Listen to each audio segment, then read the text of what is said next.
بسا اوقات بہت سی محنتوں کا نتیجہ انسان دیکھتا ہے کہ ضائع چلا گیا. میں نے 10 سال محنت کی، حاصل کوئی نہیں نکلا. یہ ثمرات کیا ہیں؟ محنتوں کے ثمرات کا ضیاع.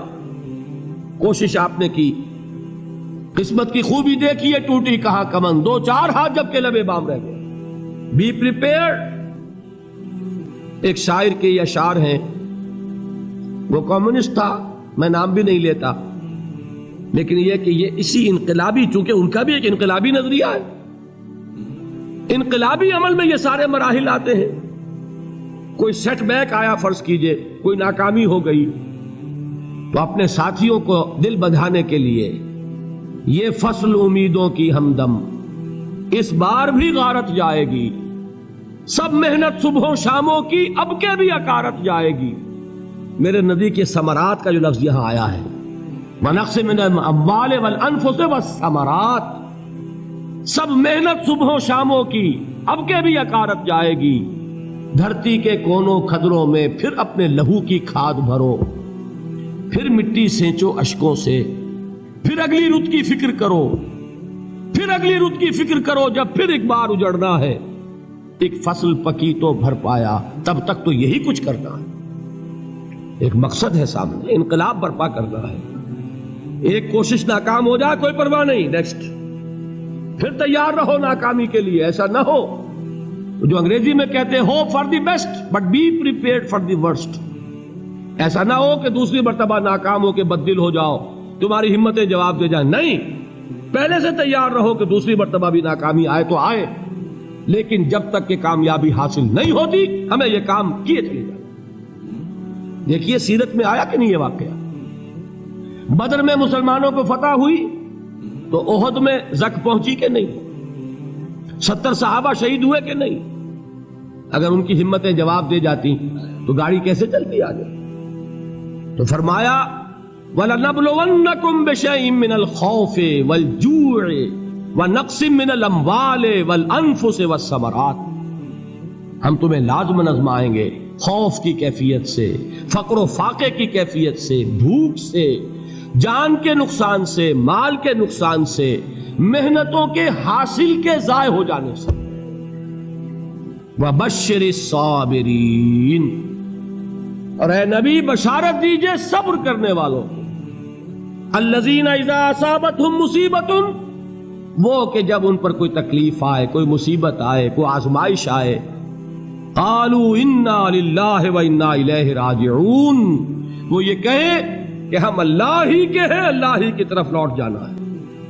یہ وہی انداز ہے جو میں نے فارسی کا شعر سنایا تھا آپ کو کہ سرے تسلیم خم ہے جو مزاج یار میں آئے. وہ ہمارا مولا ہے، ہمارا آقا ہے. اگر اسے یہی منظور ہے تو ہمیں بھی یہی منظور ہے. میں نے تسلیم و رضا کی بات کی تھی نا، آپ کو کچھ شعر سنائے تھے. ایک شعر اور سنیے، اور یہ کس کا ہے؟ محمد علی جوہر کا. ایک مرتبہ جیل گئے، ان کی ایک بیٹی جوان بیمار ہوئی، فوت ہو گئی. باہر چھوڑا انگریز نے، جاؤ بھائی دفن کر دو بیٹی کو. دوسری مرتبہ جیل گئے، دوسری جوان بیٹی اسی مرض میں مبتلا ہوئی. اب یہ جیل میں ہے، خبر پہنچی کہ دوسری بیٹی کے اوپر بھی اسی مرض کا حملہ ہوا ہے.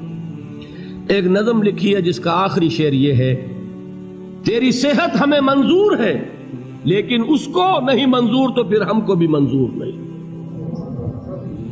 یہ ہے، جب تک یہ کیفیت نہ ہو اس میدان میں آدمی ثابت قدم نہیں رہ سکتا کہ میرے رب کو اگر یہ منظور ہے تو یہی مجھے منظور ہے، اور تیری صحت ہمیں چاہیے تو ضرور، لیکن ہمارے رب کو منظور نہیں تو ہمیں بھی منظور. راضی برضائے رب.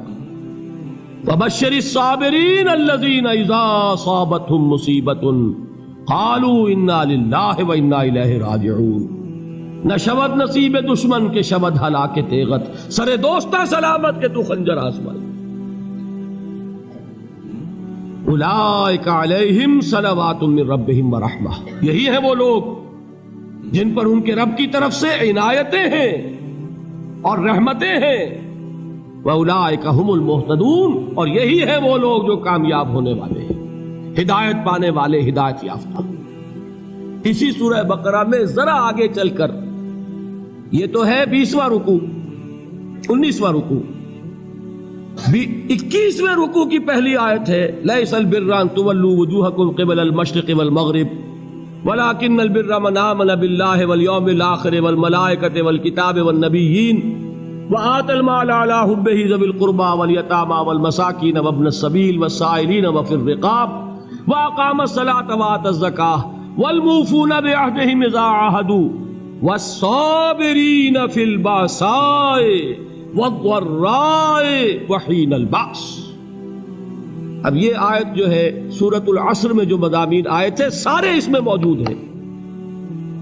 وہاں ایمان کا لفظ آیا، یہاں 5 ایمانیات کی تفصیل آ گئی، اعمال کی تفصیل آئی، اور آخری بات وہاں کیا ہے وَتَوَاصَوْا بِالصَّبْرِ، اور یہاں کیا ہے وَالصَّابِرِينَ فِي الْبَأْسَاءِ وَالضَّرَّاءِ وَحِينَ الْبَأْسِ، اور صبر کرنے والے. اصل نیکی ان کی ہے جو صبر کریں، کس میں؟